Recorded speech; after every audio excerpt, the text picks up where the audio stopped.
আল্লাহ পাকের হাবিব বলেন, মান হাজ্জা লিল্লাহি ফালাম ইয়ারফুস ওয়ালাম ইয়াফসুক ওয়াজা কায়াউমিন ওয়ালাদাতুহু উম্মাহ। কোন ব্যক্তি যদি তার শক্তি সামর্থ্য ব্যয় করে এই যে বাইতুল্লাহ জিয়ারত করার উদ্দেশ্যে হজের কার্যবলী পালন করে, যখন সেই লোকটা বাড়িতে ফিরবে, কারণ ওই মুহূর্তে সেই লোকটা তো কোনো অন্যায় করতে পারে না, ওই মুহূর্তে লোকটা তো কোনো অবৈধ কোনো কিছুর সাথে সে জড়িত না। সে যখন বাড়িতে ফিরবে, মায়ের পেট থেকে শিশু যেমন দুনিয়াতে নিষ্পাপ হয়ে আসে, বাইতুল্লাহ জিয়ারত করার পরে যখন সে বাড়িতে ফিরবে, সে যেন ওই মায়ের পেট থেকে আসা শিশুর মতন নিষ্পাপ হয়ে যায়। এবার আসেন আমরা ব্যাখ্যায় চলে যাই। হজের ফরজ তিনটা।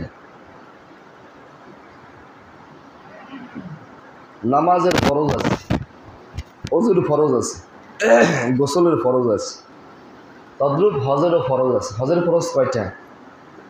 তিনটা। এহরাম বাঁধা, আরাফাতের ময়দানে অবস্থান করা, তাওয়াফে জিয়ারত। তাওয়াফে জিয়ারত অর্থাৎ ওই যে কাবা ঘরের চারিপাশ দিয়ে যে ঘুরে। এহরাম বাঁধা, পুরুষের জন্য 2 কাপড় সাদা, আর মহিলার জন্য স্বাভাবিক পোশাক।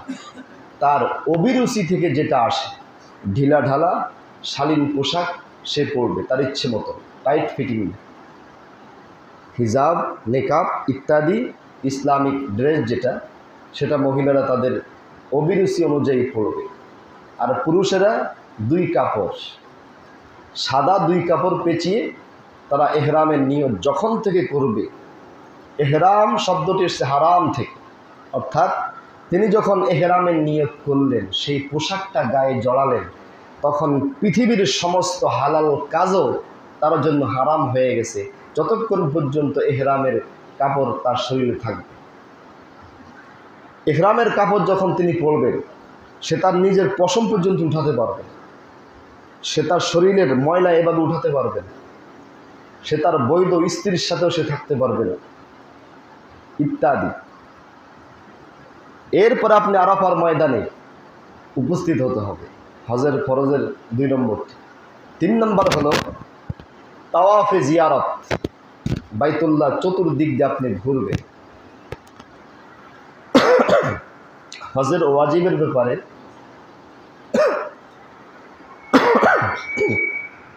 কেউ কেউ বলেছেন 6টা, কেউ আবার 7টা বানিয়েছেন, আবার কোনো ইমামগণ এটার পক্ষে বলেছেন 5টা।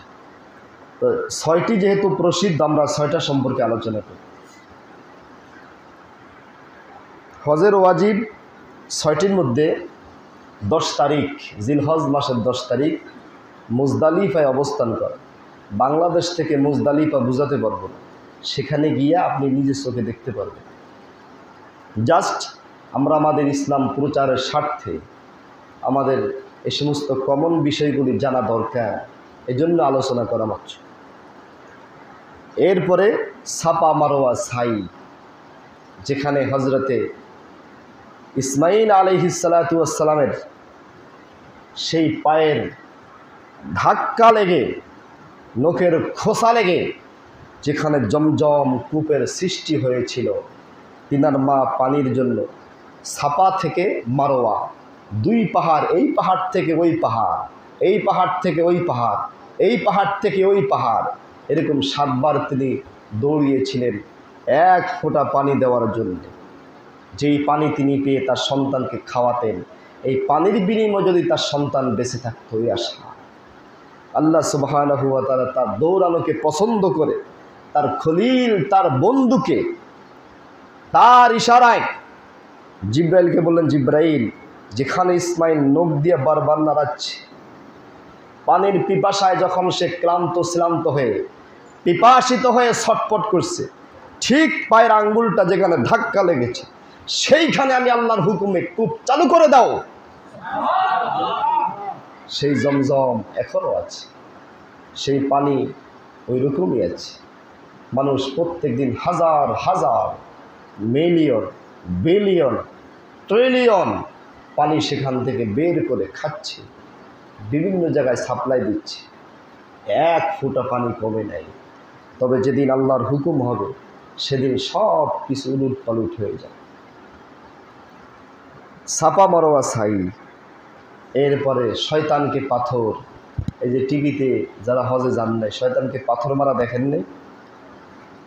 শয়তানকে মানুষ পাথর মারে, যেই মানুষটা দেশে থাকতে শয়তানি করেছে, ওই মানুষটা যখন সেখানে গিয়া শয়তানকে পাথর মারে, তখন শয়তানে হয়, তুমি এক শয়তান, আমারে আসছো পাথর মারতে, দেশে ফিরে যাও, তখন আমার চাইতে বড় শয়তান তুমি হয়ে যাবে। এমন হাজি আছে না নাই? শয়তানের চাইতে বড় লিডার। সুতরাং আপনি আপনার হালাল সঞ্চয় দিয়ে, হালাল কামাই দিয়ে যখন আপনি যাবেন, এই সমস্ত ফরজ ওয়াজিব বিধিবিধানগুলি যখন মান্য করবেন, তখন আপনি নিষ্পাপ সেই শিশুর মতন হয়ে যাবে। যখন আপনি টাউটারি বাটপারি সিটারি এগুলি ছাড়তে পারবেন না, পাথর আপনি ঠিকই মারবেন, 7টা 3টা যেই কটাই মারেন, তখন উল্টো শয়তানকে, আমারে তুই পাথর মারিস না, উল্টা তোরে আমার পাথর মারা দরকার, তুই আমার সাথে বড় শয়তান।